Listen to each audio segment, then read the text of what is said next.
Добар ден! 32-ро издание на Тајната на успехот. Тајната на успехот се серијал подкасти за женско претприемништво, кој е дел од проектот Национална платформа за женско претприемништво, кофинансиран од Европската Унија. Во денешното издание на Тајната на успехот ви представуваме една млада, успешна и храбра жена, која својата љубов кон уметноста ја претвори во собствен бизнис, па на охриѓани, на Македонија, на туристите од Македонија и од странство, им нуди секојдневно уживање во незините изработки од бакар и предмети како што се бисер, сребро и позлата. Со нас е Еданче Наумовска.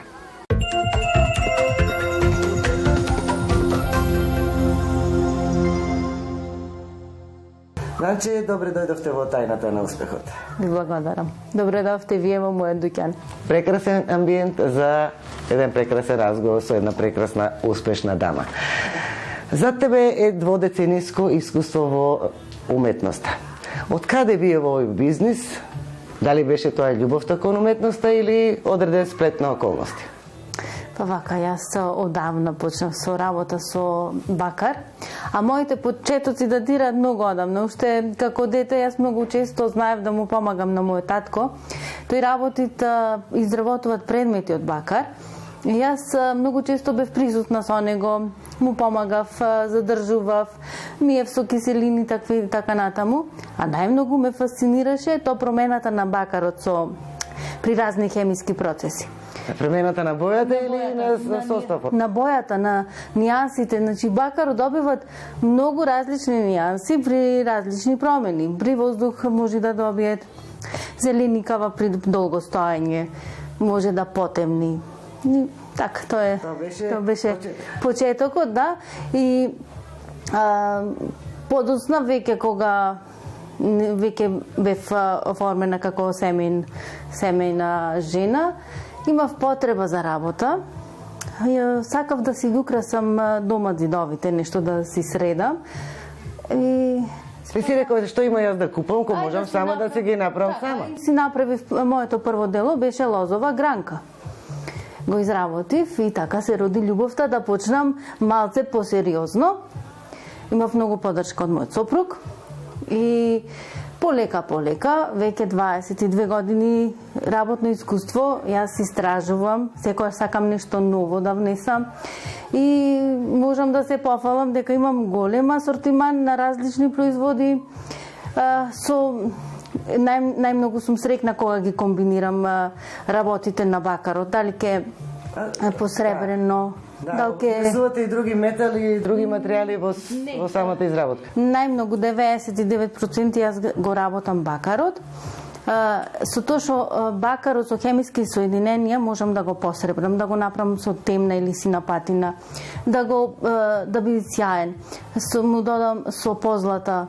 И сите тие ефекти се добиваат нешто совршено уметничко дело, кое што е нешто... Пред да започнеме со разговорот, го разгледуваат звученот и видов дека овде има и метнато и охридски бисер.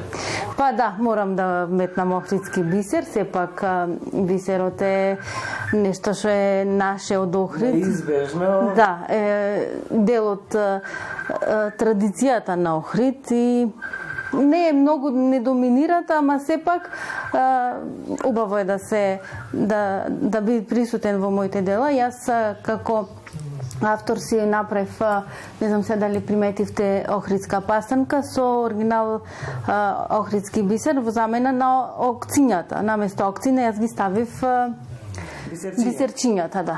Од каде црпете инспирација? Охрид е инспиративен град, дали почнувајќи од езерото, планините, црквите, манестирите, од каде да се сетиш, веројатно инспирација. Меѓутоа можеби има и нешто друго. Инспирација секаде. Инспирација има од најмногу сум почнала од музеите, од некои си традиционални работи што се наше миното, како што се пафтите од носиите. Маските, златните маски се во музеите, значи сите тие се наше минато и наша и иднина. Мора да го знаеме минатото за да можеме да се развиваме за во наредниот период. Инспирација ми се езерото нормално, од езерото се инспирира во последно време за Охридскиот сунгер, накици направив нова колекција, мотивирана, инспирирана. Вие изработувате само украсни предмети, слики и други украси, а накитот веројатно дојде малце подоцна. Малце подоцна, да, почнав накит да работам веќе интензивно последниве 2-3 години. Претходно тек тук нешто помалку, колку за своја душа, ама последно време сум веќе поинтензивно. Веројатно и пазарот го барата, мора да се внесуваат промени во асортиманот. Да. Кои се најголеми потрошувачи на ваквите дела уметнички? Најголеми потрошувачи странците. Сака да понесат дел од нашата културно наследство. Точно, некој спомен, некој си како сувенир, нешто што е интересно или за подарок. Исто така имаме и во Македонија имаме луѓе кои што ја ценат рачната работа и сакаат да подарат нешто трајно, уникатно, кој што ќе со за долги генерации, не е само краток рок, да. И така да имам клиенти од различни бранши, бидејќи имам и различен асортиман. Дали се случува покрај она што вие го имате изложено во вашето ателје да порачаат по своја желба, по своји инструкции да изработите некое дело? Да. 90% јас работам по желба на клиентите. Нарачуваат, јас ги слушам, пробувам да разберам која е нивната желба и сето тоа да го претворам во слика или накид што и да е, да биде баш онака како што тие го замислиле, да бидат задоволни, срекни и нормално срекни клиенти. И сето тоа придонесува нормално тоа е најдобрата реклама, усната реклама е најдобра реклама за секој бизнис. Задоволен муштерија. Колку пандемијата влијаше на вашиот бизнис? Сепак овие години туристи немаше толку како што знаело да бидат во изминатите години. Влијаше секако. Како кај сите, така и кај мене. Имаше пат на продажба, имаше помалку заинтересираност, меѓутоа во тој период доста се истакна креативноста моја и во тој период почнав да работам, да се вложвам малце поиќе на работи кои што јас ги сакам и ете тогаш настана дојде до израз вистинската креативност, не она само желба или на потрошувачите, да. А дел сте од менторската програма на програмата на Центарот за управување со промени, мерки за зајакнување на женските бизниси по COVID-19. Што вклучува оваа програма? Кои се придобивките од нивната поддршка? Еве лично за вас, но и за другите жени бизнисменки. Пред се им благодарам што ме вклучија во програмата, во нивниот проект и имавме многу придобивки. Придобивки од пред се само ценење, свое вреднување, потоа имавме обука како да се представиме пред медиуми, како да дигитализација на нашите производи, маркетинг да се усовршиме, затоа што во денешно време дигитализацијата е многу битна и технологијата се мора да се прилагоди за да бидеш успешен. Така. И сето тоа ни е помош од Центар за управување со промени. Конкретно за мојот бизнис мене ми помогна за да се усовршам во накитот. Имав некои си така обуки кои што мене ми фалат за да се доградам за обработка на накит. До она што го видов овде на столажите, мислам дека успеале од. Да. Фала им. И пред се многу битна работа. ЦУП некако ни ги отвори очите дека навистина сме вредни и заслужуваме да сме на многу повисоко ниво од колку што мислиме. Кога спомнуваме асоциации, особено женски асоциации кои се занимаваат со проблемите, односно развојот на женскиот бизнис, би споменала и Националната платформа за женско предприемништво. Колку нивната поддршка, колку размената на искуства, вмрежувањето меѓу вас помага да се одлепиме од она што ниво што сме го знаеле и на кое сме постоеле и додиме понапред. Секако дека помагат. Јас не сум многу вклучена сум делумно, не многу, меѓутоа сите тие платформи, сите тие учества во Zoom предавања, бидејќи сега така налага условите, од секое слушање, секое ново вклучување на такви платформи се добива нова идеја, се добива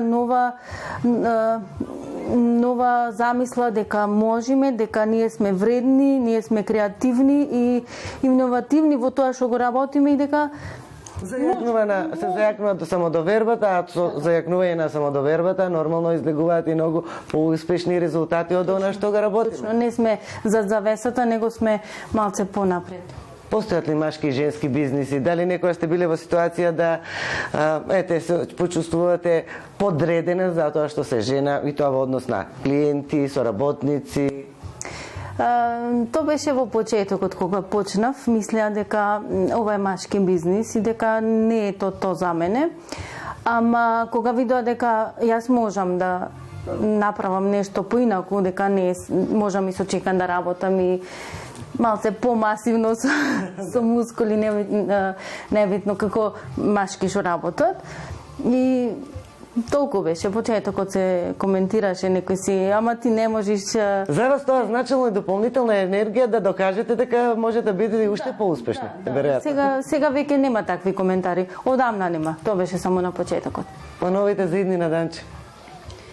Па да продолжиме во истово темпо и да се надоградуваме, да учиме ново, да сме повешти во тоа што го работиме, и се надевам на поголемо производство, така да ефекти имат нормално, ама повеќе да сме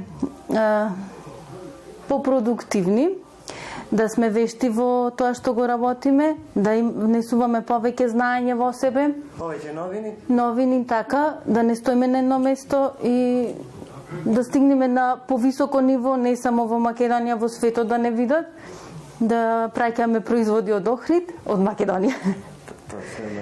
И секако тоа придонесува за малце подобра економија во нашава држава. Малце по малце. Малку по малку и стигнуваме до повисоки нивоа на работење и постигнување успеси. Данче, благодарам за учеството во тајната на успехот и ви посакуваме од моје име, од името на целата екипа, реализација на сите ваши планови во иднина. Ви благодарам и за вашето присуство кај мене во мојот дуќан. Повелете повторно. Се гледаме пак. Во некоја следна прилика. Да, за нешто поново и поубаво. Благодарам. Фала ви вас.